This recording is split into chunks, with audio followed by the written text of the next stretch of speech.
Right now, somewhere in California, a retiree is packing a moving truck bound for Texas, and by the end of the day, a few more will have made the same decision.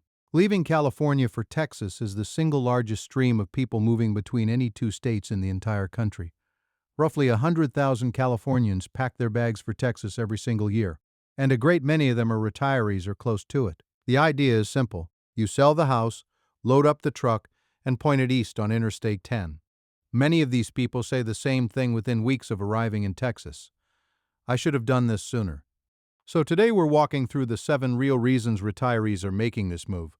And I do mean the real reasons, with real numbers, not bumper sticker slogans. Some of them will probably surprise you. And just as importantly, we'll get to the honest other side of the story near the end. Because Texas is not paradise. And there are folks for whom this move is a financial mistake. By the time we're done, you'll be able to look at your own situation and know whether you're one of the people who'd thrive in Texas or one of the people who should stay right where they are in California. There's one thing about Texas that catches almost every California transplant off guard. And if you don't plan for it, it can eat up a chunk of what you thought you were saving. But I'll get to that in a few minutes. But first, to keep this from turning into a pile of numbers, we'll follow one couple along the way. Call them Linda and Bob. They're not real, but we'll use them as an example for hundreds of thousands of people just like them. Late 60s, worked their whole lives in California, raised their kids there, and finally sat down at the kitchen table to ask whether they could afford to stay. Let's walk through their reasoning, one reason at a time. Reason number 1, Texas stops taxing your retirement income.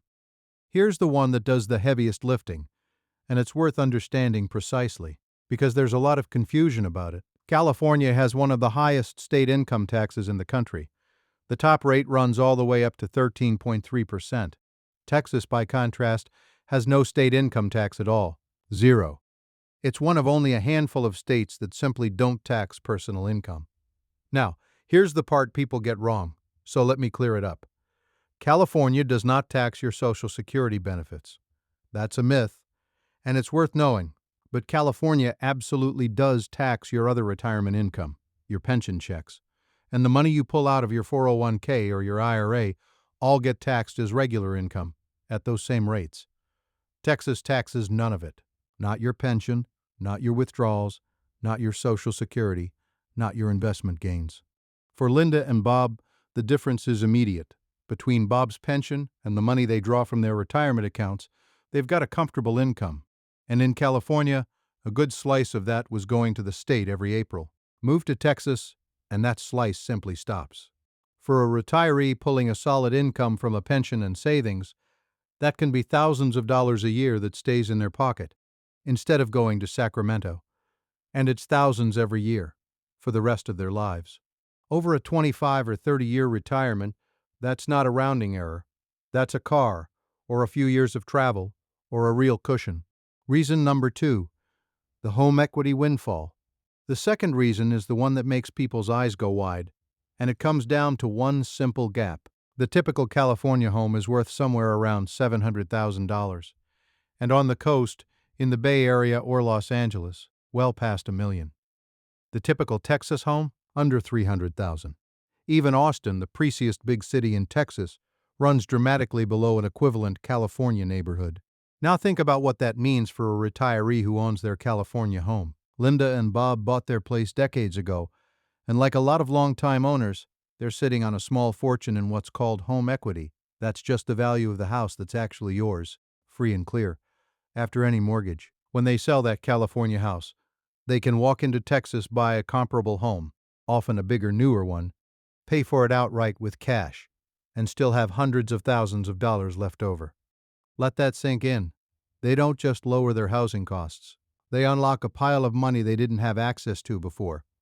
Money that was trapped in the walls of a house they were just living in. For a lot of retirees, that single move turns a tight retirement into a comfortable one overnight. That's the windfall, and it's the reason more than anything else that people say they should have done it sooner. Reason number 3, the day-to-day dollar stretches further. The third reason is quieter, but you feel it every single week, at the gas pump and the grocery store. California is one of the most expensive places to do ordinary living in America. Gas prices there are consistently the highest in the nation, often $1 or more per gallon above what Texans pay thanks to California's taxes and special fuel requirements. Utilities run high. Dining out, services, the cost of just about everything tends to sit above the national average. Texas isn't the cheapest place in the country, but across the board, groceries, gas, electricity, eating out, getting the car fixed, the everyday dollar simply goes further. For Linda and Bob, living on a fixed income where every month has to balance, that difference shows up as breathing room. It's not one dramatic number, it's 100 small ones, every month all leaning the same direction. Reason number 4. Texas treats its seniors kindly on property tax. Now the fourth reason is one I have to handle carefully and honestly because it cuts both ways, and the dishonest version would skip the hard part. I won't. Here's the truth. Texas property taxes are high, some of the highest in the country, in fact. Where California's property tax rate is quite low, under 1% of your home's value on average, Texas runs closer to 1.5% to nearly 2%. So on the surface, that's a mark against Texas, and we'll come back to it in the honest section. But for retirees specifically, Texas offers a set of breaks that soften that blow in a big way. And most people don't know about them. Let me explain 2 terms first. A homestead exemption simply means the state knocks a chunk of value off your home before it calculates your tax. So you're taxed as if the house were worth less than it is. In Texas, that exemption was just raised to $140,000 off the value used for school taxes, which are the biggest piece of the bill. And here's the part that matters most for our audience. If you're 65 or older, you get an additional $60,000 exemption on top of that. And, crucially, a permanent freeze on your school property taxes. A freeze means that once you hit 65, that biggest part of your tax bill is locked in. It can't keep climbing on you year after year while you're living on a fixed income. So for a retiree like Bob, who's over 65, the scary headline property tax rate gets cushioned by exemptions, and that freeze, in a way it isn't for a younger working family. It's still something to budget for carefully. But Texas has quietly built in real protections for older homeowners, and that's a genuine reason retirees in particular feel comfortable making the move. Reason number 5? Your nest egg simply lasts longer. Put the first 4 reasons together, and you get the 5th, which is really the whole ballgame. In Texas, a given pile of savings buys a longer, more comfortable retirement. This is the thing every retiree is secretly doing math about. You've got a nest egg, whatever you manage to save, and the central question of retirement is how long it will last. Financial folks often use a rough rule of thumb that you can spend about 4% of your savings each year and have a good chance of not running out. But here's what that rule never mentions. 4% buys a wildly different life depending on where you stand. In California, your withdrawals get taxed, your house ate a fortune, and everything costs more. So that 4% gets stretched thin. In Texas, your withdrawals aren't taxed by the state, your housing freed up cash instead of swallowing it, and daily life costs less. So the same 4% goes much further.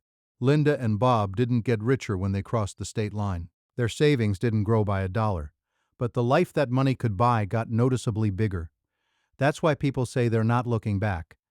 Not because Texas is fancier, but because their own money finally feels like enough. Let's make all of that concrete for a second, because it's easy to nod along and miss how big this gets. These are illustrative numbers rounded to keep it simple, but they're the shape of what really happens. Linda and Bob sell their California home for around $900,000. After the costs of selling, they net somewhere north of $800,000. They buy a newer, roomier house outside Dallas for $400,000 in cash, no mortgage. Just like that, they've freed up roughly $400,000 that was trapped in their old walls, and now it's sitting in their savings, working for them. Then the yearly savings start stacking. The state income tax they were paying on Bob's pension, and their account withdrawals, call it $4,000 or $5,000 a year, drops to zero. The cheaper gas, groceries, and utilities save them a few thousand more. Now they're honest with themselves and subtract the higher Texas property tax and insurance, which take back a piece of that. But even after the give back, they come out several $1,000s ahead every year, on top of that $400,000 they unlocked. They didn't earn a dime more. They just moved and their money started covering a much bigger life. And that brings up a bigger point about retirement planning. Moving to a lower-cost state is one way retirees try to make their money last longer. But it's not the only way. A lot of retirees are also looking at how their savings are positioned, especially if most of their retirement money is tied to stocks, bonds, mutual funds, and other paper assets. That doesn't mean you should panic, and it doesn't mean you should move everything. But if you're worried about inflation, market volatility, or just having part of your retirement savings outside the usual paper system, it's worth at least understanding how physical gold can fit into a retirement plan. So if you've ever wondered how you can protect your retirement savings with solid physical gold that you can touch and hold in your own hands, you should look into a gold IRA.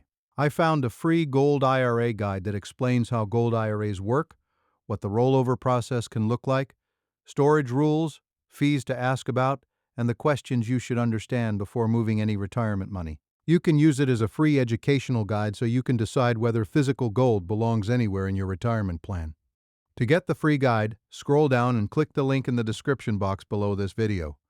Then you can enter your information, and the free guide will be sent directly to your email within a few seconds. You will also receive a complimentary phone call from someone who can answer your questions and guide you through the process of setting up a gold IRA. Now let's talk about reason number 6, following the family and the opportunity. The sixth reason has nothing to do with tax math, and it might be the most powerful one of all. People don't just move toward low taxes, they move toward their grandchildren. And over the last decade, an enormous number of companies and jobs have relocated to Texas. Something like 192 corporate headquarters have moved there since 2018. And more than 4 in 10 of those came from California. Where the jobs go, the working age kids follow. And where the grandkids end up, sooner or later, the grandparents want to be.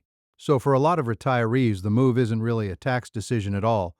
It's that their son took a job in Dallas, their daughter's family settled outside Austin, and the idea of being a 3-hour flight away from the grandkids became unbearable. The favorable money just made an easy decision easier.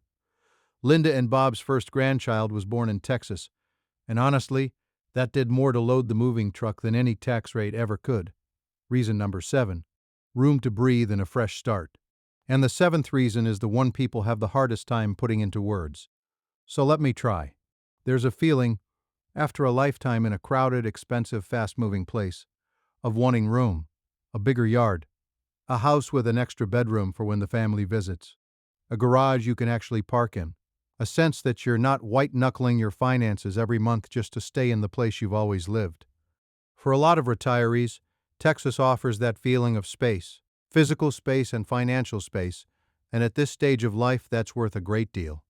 There's also something powerful about a fresh chapter. Plenty of folks spend their whole working lives in one place out of necessity. The job was there. The kids' school was there. Retirement is, for many, the first time they've ever been truly free to choose where to live.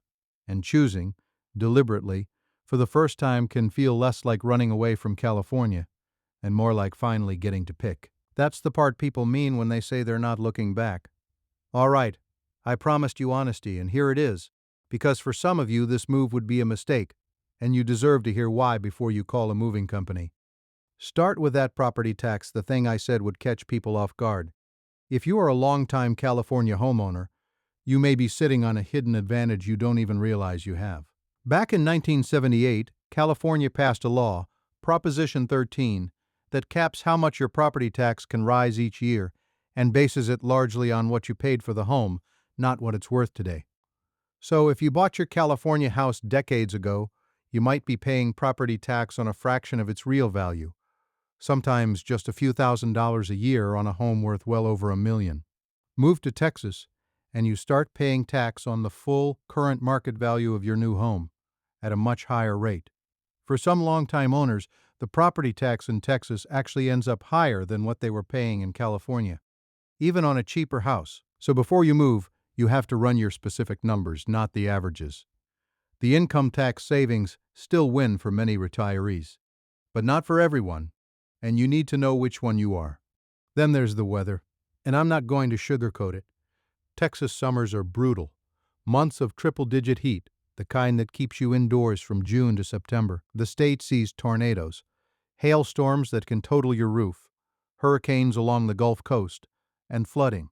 And you may remember the winter storm a few years back that knocked out the power grid. For days, if you wilt in heat, this is a real consideration, not a footnote. That weather feeds the next one, insurance. Texas has some of the highest home insurance premiums in the country, precisely because of all that hail and wind and storm. Now, in fairness, California has its own insurance crisis brewing around wildfires, with some companies pulling out entirely, so neither state is cheap on this front anymore. But don't assume your insurance bill will fall when you move. It very well might rise. And then there are the costs that don't show up in the math. The lifelong friends you leave behind. The adult children who stayed in California. The familiar doctors and specialists you'd have to replace. And starting over with new doctors at our age is no small thing. The ocean, if you love it. The climate you're used to. Some people make this move, save a bundle, and feel quietly homesick for years. The math can be perfect and the heart can still ache. That's worth being honest with yourself about before you go. One last practical warning. California does not let go easily. The state's tax authority is known for scrutinizing people who claim to have moved away, to make sure they're not still really living there. If you make this move, make it cleanly and completely, change your residency the right way, and keep good records. Step back for a moment, because the California to Texas story is really one chapter in something much larger. For most of the last century, people retired close to where they'd worked, and that was that. But a few things changed at once. Pensions faded, and retirement became something you had to fund mostly yourself, which means every retiree is now doing careful math about whether their savings will hold. At the same time, it became clear that a fixed nest egg buys radically different lives in different states. Put those two facts together, and you get exactly what we're seeing. Millions of retirees looking honestly at their numbers and deciding that geography is one of the few big levers they have left to pull. It's not about one state being good and another being bad. It's about people with a fixed amount of money trying to buy the most life they can with it. And a fair word of caution looking ahead, the gap is narrowing. As more people pour into Texas, home prices there have climbed, and insurance and property taxes have crept up too. The deal isn't quite as lopsided as it was a decade ago, and it may keep tightening. So if this is a move you're weighing, weigh it on today's numbers and your own situation, not on a story you heard from a neighbor who left 5 years ago. So there they are, 7 reasons retirees are leaving California for Texas, and one honest section on why some of them shouldn't.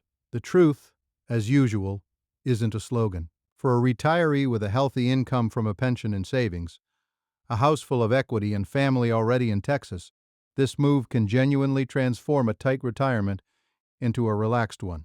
And those are the people who say they're never going back. But for a long-time California homeowner sitting on a Prop 13 bargain, with deep roots and family nearby, the move can quietly cost more than it saves. The right answer isn't found on a map. It's found at your own kitchen table, with your own numbers, asking the only question that really matters: where will the life I've saved for go the furthest and feel the most like home? Run that honestly, both halves of it, the dollars and the heart, and whichever way the truck ends up pointing, you'll be making the move with your eyes wide open. And that's the only way to make a decision this big.